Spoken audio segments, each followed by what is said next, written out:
Hi friends, Karthik Deepa சீரியலில் ஒரு அட்டகாசமான ப்ரோமோ பற்றி தான் இந்த வீடியோவில் பார்க்க போகிறோம். அதுக்கு முன்னாடி நம்ம சேனலை சப்ஸ்கிரைப் பண்ணாதவங்க கீழே இருக்கிற சப்ஸ்கிரைப் பண்ணை கிளிக் பண்ணிவிட்டு பக்கத்தில் இருக்கிற பெல் பட்டையும் கிளிக் பண்ணிடுங்க. சரி, வாங்க வீடியோக்குள்ளே போகலாம். இந்த ப்ரோமோ எப்படி ஸ்டார்ட் ஆகுதுன்னா, நம்ம மகேஷை அரௌண்ட் ரூமில் போட்டி வச்சதால எல்லாருமே பரபரப்பாக இருப்பாங்க. எங்கடா இந்த மாப்பிள்ளையை காணும் அப்படின்னு. உடனே பாட்டி என்ன சாமுண்டீஸ்வரி, இன்னும் நீ பார்த்த மாப்பிள்ளையை காணுமே, அதான் சொல்கிறேன், பேசாமல் என் பேராண்டியை நான் இப்போ வர சொல்கிறேன், அவனுக்கு கொடுத்துரு அப்படின்னதும் இந்த பக்கம் நம்ம சாமுண்டீஸ்வரி செம்ம டென்ஷன் ஆகுறாங்க. இங்கே பாரு, நான் ஏற்கனவே கடுப்பில் இருக்கேன், என்னை மேலும் கடுப்பாக்காம கொஞ்சம் சும்மா இருக்கேன் அப்படின்னதும் இந்த பக்கம் மாயாவும் சந்திராவும் எல்லா இடமும் தேடி பார்க்குறாங்க. எங்கே தேடியுமே காணும். இன்னொரு பக்கம் பார்த்தோம்னா, என்ன ஆச்சு, எங்கே போயிட்டா மகேஷ், சந்திரா எல்லா இடமே தேடி பார்த்தீங்களா அப்படின்னதோ, அக்கா இருக்கா, நாங்கள் பார்க்குறோம் அப்படின்னுட்டு மாயாவும் நம்ம சந்திராவை தேடிட்டு இருக்காங்க. ஸோ நல்ல நேரம் போயிட்டே இருக்கு. அப்போது அந்த வயசான பாட்டி, இங்கே பாருமா, நல்ல நேரம் போயிட்டே இருக்கு, நல்ல நேரம் முடிய போகுதுமா அப்படின்னதும் இந்த பக்கம் ராஜராஜனோ, ஆமாம்மா சாமுண்டீஸ்வரி, இங்கே பாரு, நல்ல நேரமும் முடிய போகுதோ, ஏதாச்சும் பண்ணு அப்படின்னதும் உடனே சாமுண்டீஸ்வரி காட்டியே பார்க்குறாங்க. ராஜா, இங்கே பா, நீ மாப்பிள்ளையோட தோழன் தானே, அதனால பேசாம நீ ட்ரெஸ்ஸை வாங்கிக்கோ அப்படின்னதும் உடனே பாட்டி ரொம்ப ஹாப்பியாகிறாங்க. கார்த்திக்கும் மறக்காம சரின்னு சொல்லிட்டு ட்ரெஸ்ஸை வாங்கிக்கிறாங்க.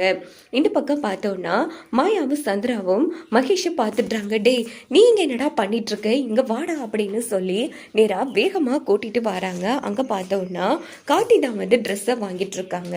இதை பார்த்து நம்ம மகேஷுக்கும் மாயாவுக்கும் என்ன பண்ணுறனே புரியல, செம்மையாக அந்த இடத்துல டென்ஷன் ஆகுறாங்க. அதுக்கப்புறமா பார்த்தோம்னா ட்ரெஸ்ஸை வாங்கிட்டு வராங்க. கார்த்தி, மாப்பிள்ளை எங்கே போனீங்க அப்படின்னதும், இல்லத்த ரெஸ்ட் ரூமில் இருந்தால் அதான் கவனிக்கல அப்படின்னு போதும், இங்கே பாருங்க அது உங்கள் ட்ரெஸ் தான் அப்படின்னதும் கார்த்தி மகேஷ் கிட்ட ட்ரெஸ்ஸை கொடுத்ததும் மகேஷ் கார்த்தியை செம்மையாக முறைச்சி பார்த்துட்டு அங்கேருந்து கிளம்புறாங்க. இதோட பார்த்தோம்னா இந்த ப்ரோமோ முடிச்சிருது. ஸோ இதுக்கப்புறமா என்ன நடக்கும்னு பார்க்கலாம். எப்படியும் மறுநாள் காலையில் சிவனாண்டி எல்லாருமே கல்யாண மண்டபத்துக்கு வருவாங்க. மகேஷுக்கும் ரேவதிக்கும் தான் கண்டிப்பாக கல்யாணம் நடக்கும் அப்படின்னு சொல்லிட்டு எல்லாரும் ரொம்ப சந்தோஷமாக இருப்பாங்க. அந்த மாதிரி சுச்சுவேஷனில் தான் நம்ம பாட்டி டீம் சேர்ந்து எங்கால மகேஷே ஏதாச்சும் பண்ணுவாங்க.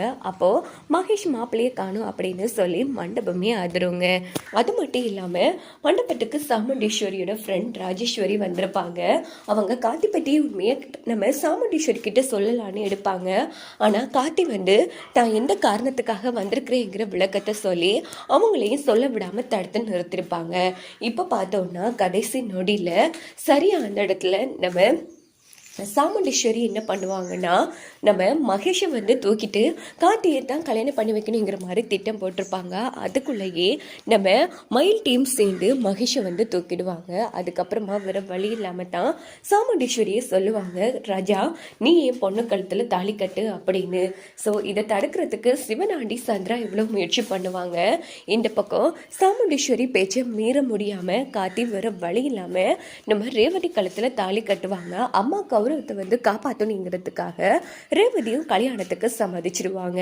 ஏன்னா மகேஷ் உனக்கு துரோகம் பண்ணிட்டு ஓடிட்டாமா அப்படின்னு தான் சாமுண்டீஸ்வரி நம்ம ரேவதி கிட்ட சொல்லுவாங்க. ஸோ இதனால தான் நம்ம ரேவதியும் கௌரவம் போகக்கூடாது அப்படின்னுட்டு கல்யாணத்துக்கு அந்த இடத்துல சம்மதம் சொல்லுவாங்க. இப்போ பார்த்தோம்னா எப்படியோ கல்யாணம் முடிஞ்சிடும். அப்போது நம்ம சாமுண்டீஸ்வரியை நேராக பாட்டிக்கிட்ட அந்த இடத்துல சவால் விடுவாங்க. பாத்தியா, எப்படி நான் சொன்ன மாதிரி என் பொண்ணு கல்யாணத்தை நடத்தி முடிச்சுட்டேன். எங்க இப்போ தைரியம் இருந்தா உன் பேருன்னு என் முன்னாடி நிற்க சொல்ல பார்க்கலாம் அப்படின்னு போதும்.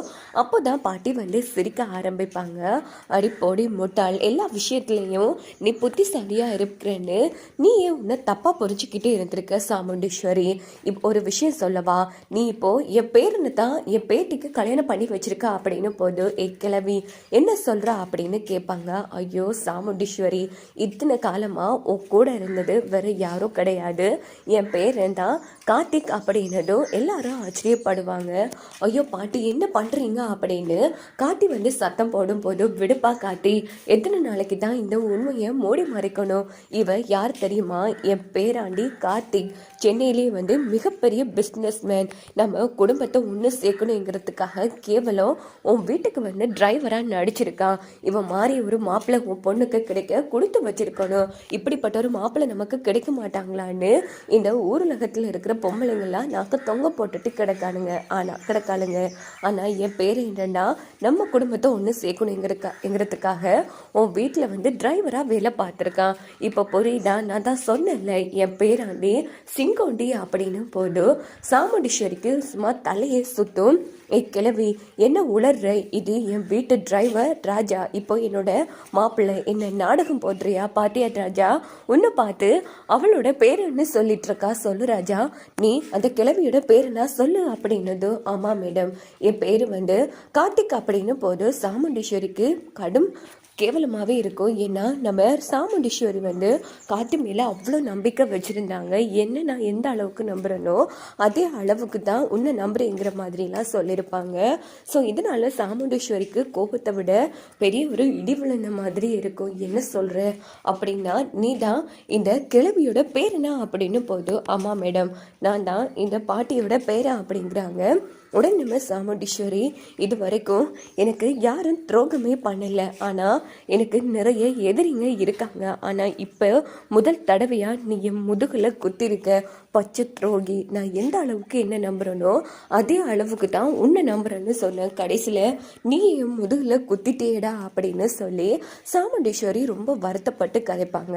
இந்த பக்கம் சந்திராவை சொல்லவா வேணும்? நான் தான் சொன்னேன் இல்லைக்கா, இவன் ஒரு நாடகக்கார, நம்ம குடும்பத்தை பழி வாங்க வந்திருக்கான்னு. ஆனால் இந்த குடும்பத்தில் இருக்கிற யாராச்சும் என் பேச்சை கேட்டிங்களா அப்படின்னு சந்திராவும் அவங்க பாட்டுக்கு பேசும்போது, ஆமாம் சந்திரா, நீயும் அவ்வளோ தூரம் சொன்ன, ஆனால் என் தங்கச்சி சொன்ன வார்த்தையை கூட கேட்காம நேற்று வந்து உன்னை தானேடா நம்பினேன். எனக்கு நம்பிக்கை துரோகம் பண்ண உனக்கு எப்படி மனசு வந்துச்சு அப்படின்னு போதும் மேடம் மன்னிச்சிடுங்க அப்படின்னு கார்த்திக் பேச வருவாங்க. போதும் நிறுத்து, இதுக்கப்புறமும் நான் உன்னை சும்மா விட்டு வைக்க மாட்டேன் அப்படின்னுட்டு வளமையாக தூக்குற பொருளை எடுத்துகிட்டு வருவாங்க. இந்த பக்கம் பார்த்தோன்னா ரேவதிக்கும் ரொம்ப சந்தோஷமாக இருக்கும். ஏன்னா இப்போ நம்ம பாட்டியோட பேரினை வந்து கட்டியிருக்கோம், இதனால ரெண்டு குடும்பமும் ஒன்று சேரும் அப்படின்னுட்டு. அம்மா நிறுத்துங்கம்மா, இனி அவர் என் பொருசன், நீங்கள் அவரை எதுவும் பண்ணக்கூடா அப்படின்னு தான் கண்டிப்பாக ரேவதி வந்து தடுத்து நிறுத்துவாங்க.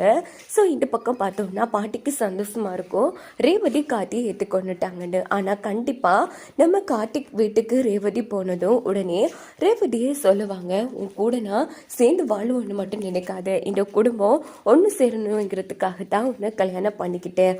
அது மட்டும் இல்லாமல் என் அம்மாவுக்கு துரோகம் பண்ண பச்சை துரோகினி அப்படின்னு சொல்லி கொஞ்சம் காலத்துக்கு ரேவதி கார்த்தியை வந்து வெறுத்துட்டு தான் இருக்க போகிறாங்க. ஸோ வாங்க வெயிட் பண்ணி பார்க்கலாம் என்ன மாதிரிக்கெல்லாம் ஸ்டோரியை கொண்டு போகிறோம்.